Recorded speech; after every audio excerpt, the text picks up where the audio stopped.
Hello everyone, welcome back to another video. Today I will show you how to delete keyboard history Android. So you have to just click to randomly your message box. So you have to click message box. You have will be tapped to text message.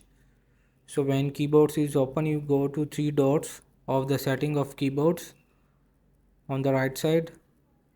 So there is settings. You have to click again to settings for more settings, and there is typing. You have to click to typing.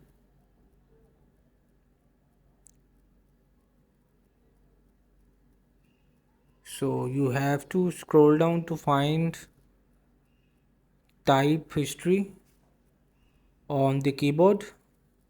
So when you scroll down, so you will be there the clear typing data.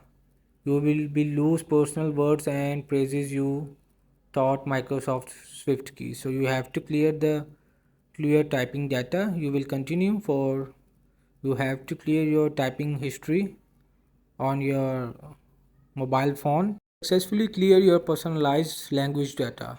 So this is how to clear your chat history keyboard. Hope this video help you. Please don't forget to like and subscribe.